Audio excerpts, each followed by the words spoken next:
I can't reveal my name, and I can't tell you how I know what I'm about to tell you. What I can tell you is this. There are powerful people who spend decades making sure certain facts about the Sumter County murders never saw the light of day.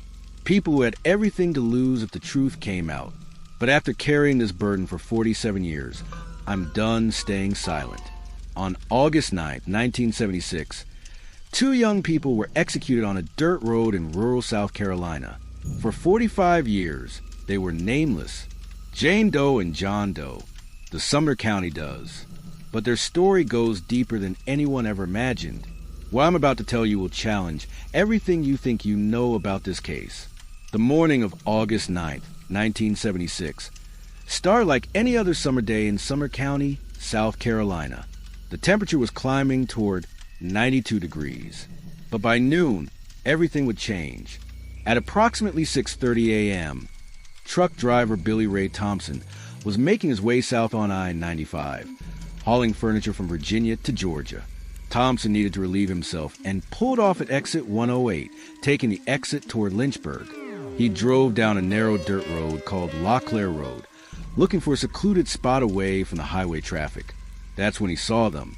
2 bodies lay in a small clearing, roughly 15 feet from a road. A young man and woman, both appearing to be in their 20s. They were positioned close together, almost touching. Both were fully clothed. Both had been shot multiple times. The woman lay on her back, her blonde hair spread around her head like a halo. She wore a brown leather jacket, blue jeans, and hiking boots. The man was positioned slightly to her left, face down, wearing jeans, a button-down shirt, and work boots.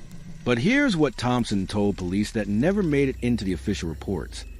There were tire tracks near the bodies, fresh tire tracks from at least 2 different vehicles. And there were shell casings scattered in the dirt, more than what would account for the wounds visible on the victims.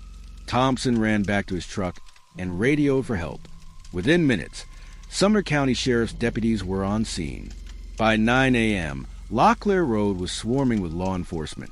The first responding deputy was Officer Marcus Reed, a 15-year veteran who immediately recognized this as something bigger than a simple double homicide. The positioning of the bodies, the evidence scattered around the scene, all pointed to something more complex.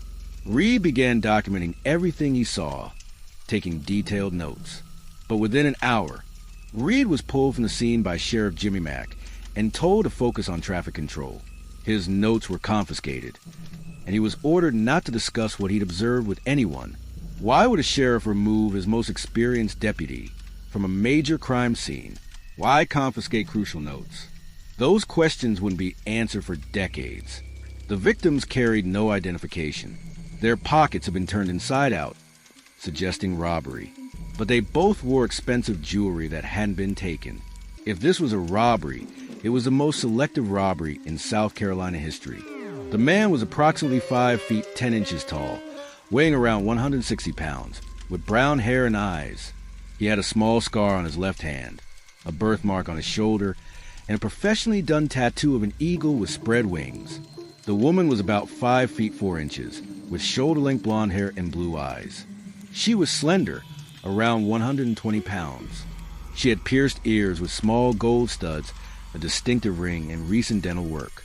Both victims had been shot 3 times with a .357 Magnum revolver. The shots were precise, professional. 2 to the chest, 1 to the back. This wasn't a crime of passion or random robbery.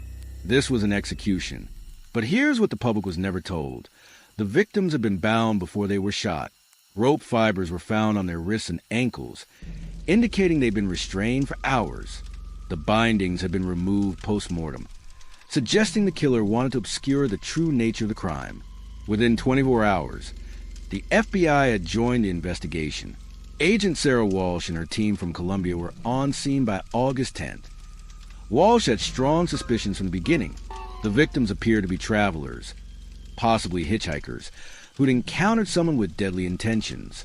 The investigation followed standard procedures initially. Local hospitals were contacted. Bus stations and truck stops along I-95 were canvassed. Missing persons reports were reviewed. But after 2 weeks, leads began drying up. No one had reported seeing the victims alive. It was as if they materialized from thin air. The case was assigned to Detective Robert "Bobby" Harrison, a 25-year veteran who'd built a reputation for solving difficult cases. Harrison was meticulous, methodical, and completely dedicated to finding justice for victims who couldn't speak for themselves. Harrison's investigation files paint a picture of a man consumed by this case.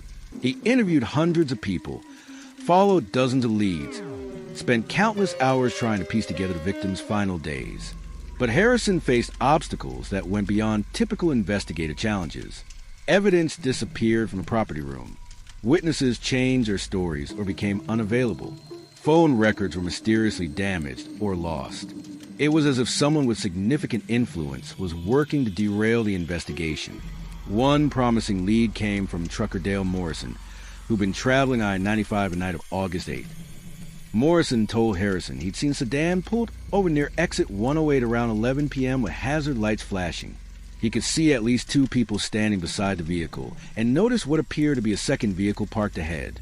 Morrison's account placed multiple people at the crime scene around the estimated time of the murders. But when Harrison tried to follow up a week later, Morrison had been killed in a single-vehicle accident in North Carolina. His truck had gone off the road and struck a tree. Investigators ruled it an accident. Convenient accidents seemed to plague Harrison's investigation. A motel clerk who'd reported seeing a couple matching the victims' descriptions was found dead from an apparent drug overdose, despite having no history of drug use. A gas station attendant was killed in what police classified as a random robbery, though nothing was taken. By the end of 1976, Harrison had documented 12 people connected to his investigation who died under questionable circumstances. The detective began keeping copies of his files at home, fearing the originals might disappear. Harrison's suspicions about official interference were confirmed in early 1977 when Lieutenant Carl Wheeler told him to scale back the investigation. Budget constraints, Wheeler explained. Harrison was ordered to classify it as inactive and move on, but Harrison didn't move on. He continued investigating on his own time, using his own resources. Through his network of contacts, Harrison learned of similar cases. Young couples, apparently traveling, found murdered execution-style near major highways. The victims were always unidentified, and the cases always remained unsolved. Between 1974 and 1979, Harrison documented 11 similar double homicides across 4 states. All involved young couples. All were execution-style killings. All remain unsolved. In every case, investigations have been prematurely terminated or mysteriously derailed. This wasn't random crime. This was something organized, with reach and influence extending far beyond Sumter County. Harrison's investigation took a dramatic turn in late 1977 when he received an anonymous phone call at home. The caller, a man with a refined southern accent, told him he was pursuing a case involving people far more dangerous than he realized. The caller warned that Harrison's safety and his family's could be at risk. The caller knew details about the case that hadn't been released to the public. He told Harrison the murders were connected to a network involved in activities that certain government agencies prefer to keep quiet. He suggested the victims had been killed because they'd learned something they shouldn't have known. When Harrison pressed for specifics, the caller became evasive but offered advice. Look into the victims' backgrounds more carefully. They weren't just random hitchhikers. That call changed Harrison's investigation. Instead of focusing solely on finding the killer, he began digging deeper into the victims' identities and possible connections to whatever activities the caller had referenced. If you're finding this case as fascinating and disturbing as I am, make sure to hit that subscribe button and turn on notifications. Because what I'm about to reveal about Detective Harrison's discoveries will change everything you think you know about government accountability in America. Trust me, you won't want to miss what comes next. Harrison's research led him into areas completely outside his experience as a small-town detective.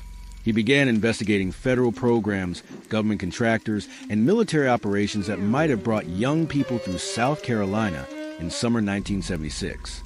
One line of inquiry focused on Camp Mackle, a special forces training facility 60 miles from the crime scene.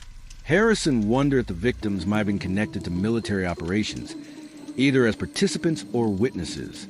Another avenue involved federal witness protection programs. The mid-1970s saw significant federal prosecutions involving organized crime, and the witness protection program was moving hundreds of people across the country. Harrison theorized his victims might have been relocated witnesses whose identities had been compromised, but every lead hit the same wall of official silence and bureaucratic obstruction. Military officials claimed no knowledge of missing personnel. Federal marshals denied connections to witness protection. Government agencies refused to cooperate.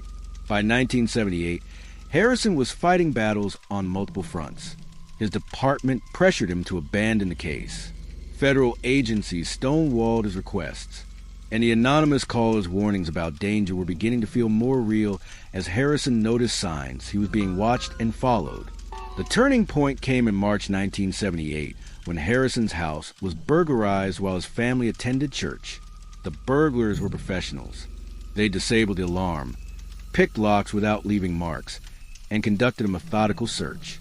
But they hadn't taken valuables.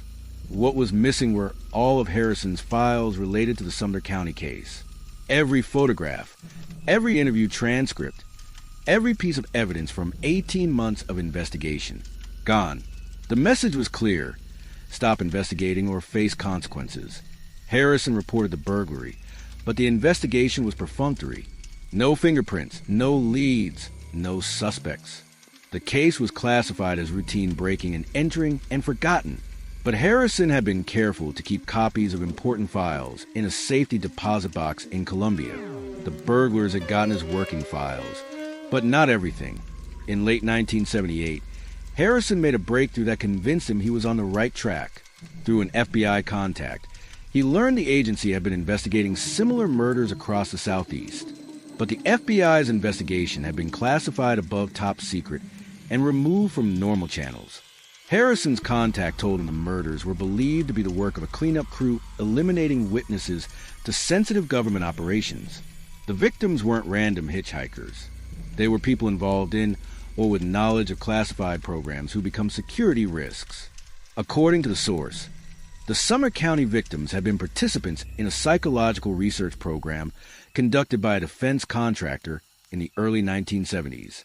The program was shut down due to ethical concerns, but when participants began threatening to go public, they became targets for elimination. This information explained many puzzling aspects of the case. It explained why the victims couldn't be identified through normal channels. They'd been living under assumed names. It explained federal interest in an apparent local crime.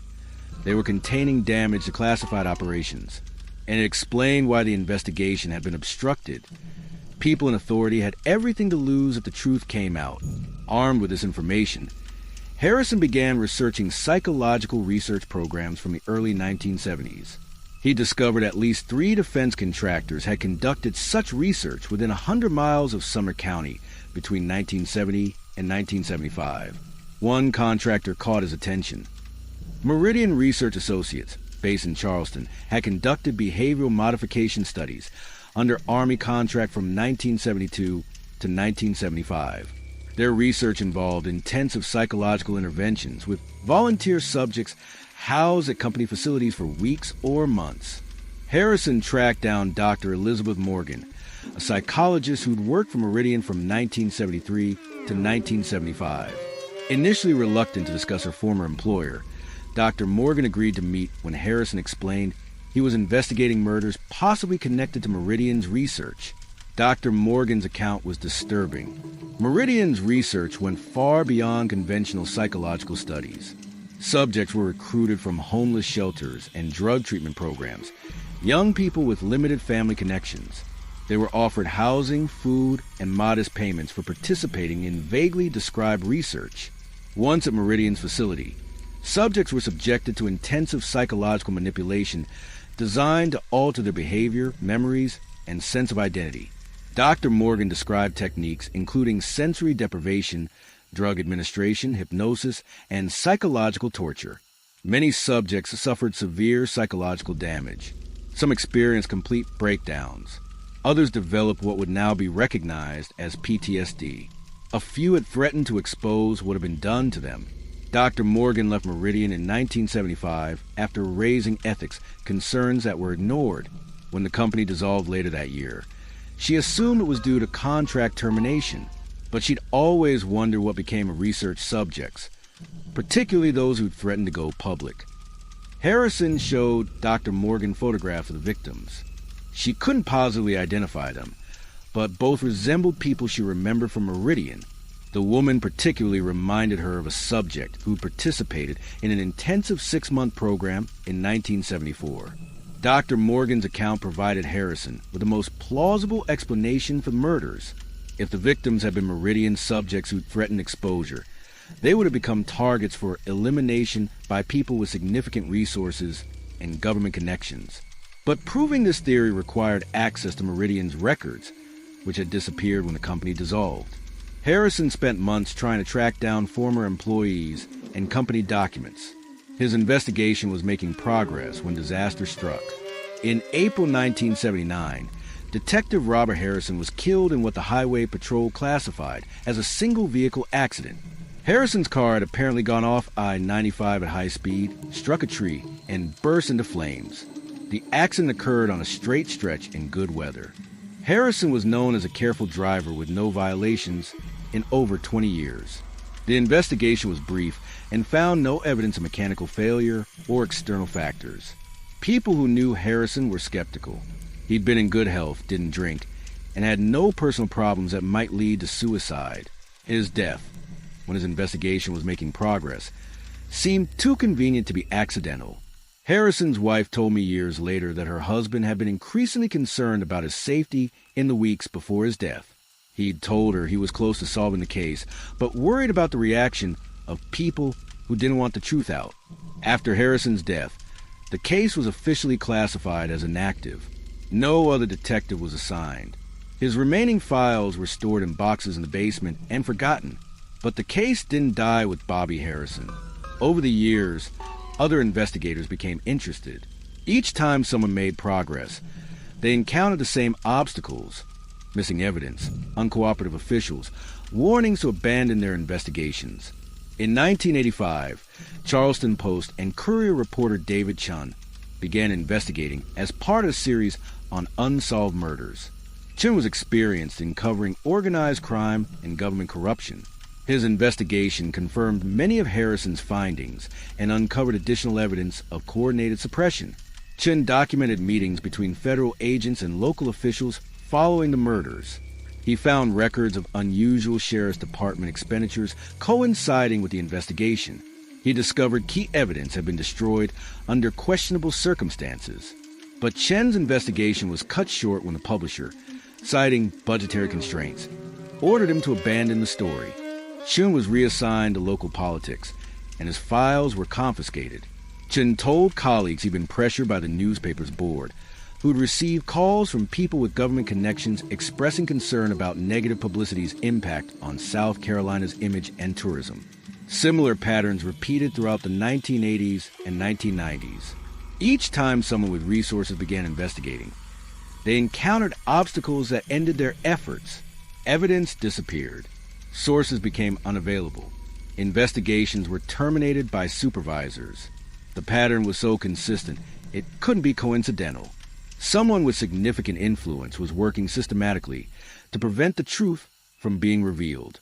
Now, before I reveal the breakthrough that changed everything, I want you to think about something. How many other cases like this might be out there? How many victims have been silenced not just by their killers, but by systematic cover-ups that reach into the highest levels of power? If this story resonates with you, hit that like button and let me know in the comments if you've heard of similar cases in your area. Your engagement helps ensure stories like this reach the people who need to hear them. In 1998, the case gained national attention when featured on Unsolved Mysteries. The episode generated hundreds of tips, but led to no identification or arrests. Many tips described similar cases in other states, supporting Harrison's theory about a larger pattern. The episode brought the case to genetic genealogist Dr. Colleen Fitzpatrick's attention, who began working to identify the victims using DNA analysis. This represented the first significant progress in over 20 years. Using DNA extracted from the victim's remains, Dr. Fitzpatrick developed genetic profiles for comparison with missing persons databases. The process was slow and painstaking, requiring sophisticated techniques and extensive genealogical research. Dr. Fitzpatrick's work was complicated because traditional databases contained no matches for the victim's DNA. This suggested either the victims had never been reported missing, or their disappearances had been reported to agencies that didn't share information with standard databases.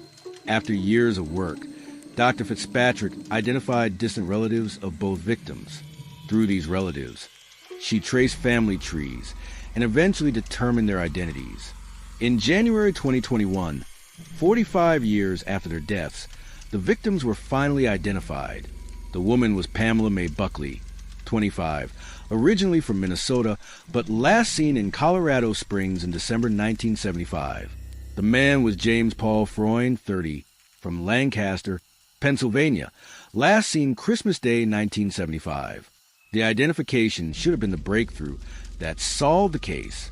Instead, it raised more questions than it answered. Both victims had disappeared from their home communities months before their bodies were discovered. Neither had been reported missing by family, and both had apparently been living under circumstances that isolated them from normal social connections.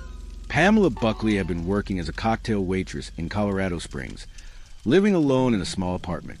She'd told her landlord and co-workers she was planning to travel to the East Coast to visit family, but investigators found no evidence she had East Coast family. James Freund had been working construction in Lancaster, living in a rooming house. He'd told his landlord he was leaving Pennsylvania for a job in Florida, but no record of such a job was found. Both appeared to have left their communities voluntarily, but under mysterious circumstances. Neither had taken all their belongings. Neither had given precise information about destinations. Neither had maintained contact with friends or employers after departure. The circumstances suggested they might have been recruited for some program that took them from their normal lives. This was consistent with Dr. Morgan's account of how Meridian Research Associates recruited subjects. But if Buckley and Freund had been research participants, there should have been records. Government contractors were required to maintain detailed documentation of human subjects' research. The search for such records led to another dead end. Meridian Research Associates had been dissolved in 1975, and its records transferred to funding agencies. But when investigators requested access, they were told files had been destroyed years earlier as part of routine document retention. The destruction was suspicious because regulations required preservation of research records for at least 25 years after completion. Records that should have been available until 2000 had apparently been destroyed in the 1980s, well before their required retention period expired. The identification in 2021 generated renewed media attention and calls for fresh investigation. Sumter County Sheriff Anthony Dennis announced the case would be reopened and investigators would follow new leads. But the reopened investigation has made little progress. Physical evidence has deteriorated. Most original investigators are dead. The passage of time has made it virtually impossible to locate witnesses or verify crucial information. More troubling, the renewed investigation has encountered some of the same obstacles that frustrated Harrison decades earlier. Key documents have been lost or destroyed. Potential witnesses have declined interviews. Requests for federal information have been met with claims that records are classified or destroyed. The pattern of obstruction that characterized the original investigation continues today, 47 years after murders. This brings me to why I'm finally speaking out, despite personal risks. The people responsible for the Sumter County murders and the decades-long cover-up that followed believe they've succeeded. They believe time has made them immune from consequences. They believe evidence destruction and witness deaths have made truth impossible to discover. They're wrong. I've spent years gathering information from sources throughout law enforcement and intelligence communities. I've documented connections between the victims and classified research programs that went far beyond what Dr. Morgan described. I've identified individuals involved in both the murders and subsequent cover-up. I've assembled proof that powerful people conspired to obstruct justice and protect killers. The information I possess would shock the American public and force a reckoning with one of the darkest chapters in our government's history. It would expose how young Americans were used as unwilling subjects in psychological experiments, violating every ethical and legal standard. It would reveal how these victims were murdered when they threatened exposure. It would show how the investigation was systematically sabotaged to protect people in power. But I can't release this information through normal channels. Every attempt to bring these facts to light through official channels has been blocked, suppressed, or ignored. Mainstream media has shown no interest in pursuing a story implicating government agencies and powerful individuals. Law enforcement agencies have demonstrated they're more interested in protecting institutional reputations than seeking justice. That's why I'm sharing through alternative channels, using methods that make usual censorship and suppression tactics impossible. The truth about the Sumter County murders will finally come out, not through official investigations or mainstream reporting, but through grassroots distribution of information that can't be suppressed. Here's what I need you to understand, and this is crucial. What happened to Pamela, Buckley, and James Freund wasn't just a double murder. It was a culmination of crimes that began years earlier when they were recruited as subjects for illegal psychological experiments. They were victimized first by people who subjected them to psychological torture in the name of research, then by people who killed them when they threatened exposure. The evidence I've gathered implicates specific individuals in the murders and subsequent cover-up. These individuals include government officials, defense contractors, and law enforcement personnel who abuse their positions to commit and conceal crimes. Some are still alive and could face legal consequences. Others are dead, but their crimes deserve exposure even if they can no longer be prosecuted. The victims and their families deserve truth, regardless of how many years have passed. I've taken steps to ensure this information will be released even if something happens to me. Multiple copies of all documents and evidence have been placed with trusted individuals who have instructions to make them public if I'm unable to do so myself. The murder of Pamela Buckley and James Freund was not random crime committed by an unknown killer. It was targeted assassination carried out by people with connections to classified government programs. The victims were killed because they threatened to expose illegal human experimentation on unwilling subjects. The investigation was systematically obstructed to protect people responsible for both experiments and murders. This is not speculation. This is documented fact, supported by evidence carefully preserved and verified over many years of investigation. As I finish this account, I'm reminded of Detective Bobby Harrison's dedication to seeking justice for victims who couldn't speak for themselves. Harrison died trying to uncover truth, and his sacrifice shouldn't be forgotten. He represented the best of what law enforcement can be: honest, dedicated, and unwilling to compromise when justice is at stake. The story of the Sumter County Does is ultimately about power and its abuse. It's about how people in authority can use their influence to commit terrible crimes and escape accountability through corruption and cover-ups. But it's also about the persistence of truth and the courage of individuals who refuse to let injustice go unchallenged. Before I close, I want to ask you something that's been weighing on my mind for years. Do you think cases like this are isolated incidents? Or do you believe there's a pattern of government agencies eliminating inconvenient witnesses? Have you come across other mysterious deaths that seem too convenient for the powerful people they might have exposed? Share your thoughts in the comments below. Your insights and local knowledge might help connect dots that investigators have missed for decades. The identification of the victims in 2021 was supposed to bring closure. Instead, it opened new questions and revealed the full extent of conspiracy that has kept the truth hidden for so many years. The connection between the victims and classified research programs is not speculation. It's documented fact, supported by evidence including government contracts, personnel records, and testimony from program participants. The cover-up that followed their murders was as carefully planned as the killings themselves. Evidence was destroyed, witnesses intimidated or eliminated, investigations sabotaged from within. The people responsible had access to resources and connections that allowed them to manipulate the system at every level.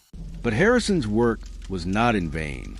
His investigation laid groundwork for everything that followed, and his surviving files provided crucial leads that eventually helped identify the victims and connect them to classified programs that led to their deaths. The genetic genealogy work that finally identified the victims was a breakthrough conspirators couldn't prevent. DNA doesn't lie, and it can't be suppressed as easily as documents or testimony. The identification of Pamela Buckley and James Freund provided the key that unlocked decades of carefully guarded secrets. The evidence I've gathered will be made available to journalists, investigators, and researchers who have the courage to pursue this story.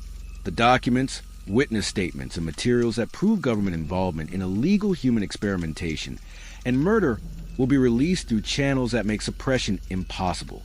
This information will show that psychological research programs of the 1970s were far more extensive and brutal than has ever been publicly acknowledged. They will reveal that hundreds, possibly thousands, of young Americans were subjected to psychological torture in the name of national security research. They will prove that when victims threatened exposure, they were systematically murdered to protect the people responsible. The families of the victims deserve answers.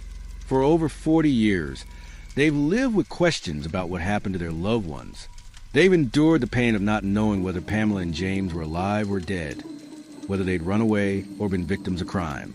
The identification brought some closure, but also new questions about the circumstances that led to their deaths. These families have a right to know their loved ones didn't die randomly or senselessly. They have a right to know Pamela and James were victims of conspiracy reaching into the highest levels of government. They have a right to see the people responsible face consequences. The American people also deserve to know the truth about what their government has done in their name. The psychological research programs that led to these murders were funded with taxpayer money and carried out by people supposedly serving the public interest. The cover-up was conducted by public officials who were supposed to uphold the law and seek justice for victims. The betrayal of public trust represented by these crimes goes to the heart of our democratic system. When government officials can commit murder and use their positions to cover up their crimes, the rule of law becomes meaningless. When law enforcement agencies can be manipulated to obstruct rather than serve justice, the foundations of our legal system are undermined. These are not abstract concerns or historical curiosities. The same attitudes and systems that allowed these crimes to be committed and covered up still exist today. The same agencies and institutions that failed the victims in 1976 are still operating with the same lack of accountability and oversight. That's why I'm taking the risk of speaking out despite obvious dangers. The people responsible have demonstrated repeatedly they're willing to kill to protect their secrets. Detective Bobby Harrison's death, and the deaths of numerous others who got too close to the truth, prove the stakes are literally life and death. But truth has a power that transcends individual safety concerns. Once information is released through multiple channels and shared with enough people, it becomes impossible to suppress through intimidation or violence. The days when a few phone calls or strategic accidents could derail an investigation are ending. The digital age has created new opportunities for information sharing that the conspirators never anticipated. Documents can be copied and distributed instantly across the globe. Evidence can be preserved in multiple formats and locations. Witnesses can share their stories through platforms reaching millions simultaneously. The people who've spent decades hiding the truth about the Sumter County murders are about to discover their old methods of suppression and control are no longer effective.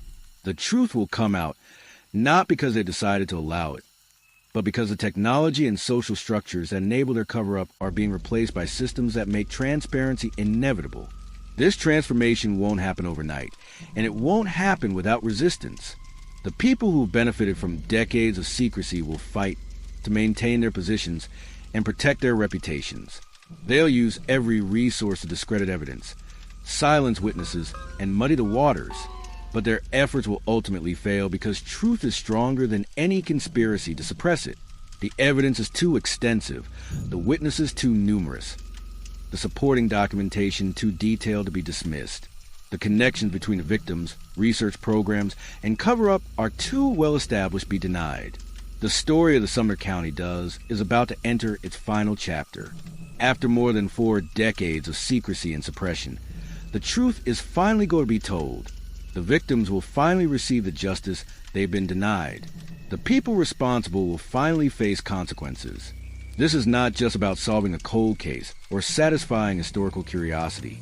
This is about holding powerful people accountable for terrible crimes. This is about proving that no one regardless of position or connections, is above the law. This is about ensuring that victims of government abuse and corruption are not forgotten or dismissed. I urge everyone who hears this story to share it with others, to demand answers from officials who remain silent too long, and to support efforts to bring the full truth to light. The crimes committed against Pamela, Buckley, and James Freund were crimes against all of us because they represent a betrayal of the basic principles on which our society is supposed to be based. The truth about the Sumter County Does is finally going to come out. After 47 years of silence, secrecy, and suppression, the real story of what happened to Pamela Buckley and James Freund will be told. It's a story of government abuse, illegal experimentation, murder, and cover-up that reaches into the highest levels of power. But it's also a story of courage, persistence, and the ultimate triumph of truth over those who would suppress it. It's a story about people like Detective Bobby Harrison, who died trying to seek justice for victims who couldn't speak for themselves. The victims of these crimes have waited 47 years for justice. They've waited long enough. It's time for the truth to be told, for the guilty to be held accountable, and for the American people to learn what was done in their name. The story of the Sumter County Does is far from over. In fact, it's just beginning. The truth is now in your hands. What you do with this information, how you share it, and how you act on it will determine whether these revelations lead to real change or are simply forgotten like so many other uncomfortable truths about our government's past. Justice delayed is not justice denied. Pamela Buckley and James Freund will finally receive the justice they deserve, and their deaths will not have been in vain if they help expose the truth about government abuse and prevent similar crimes from being committed in the future.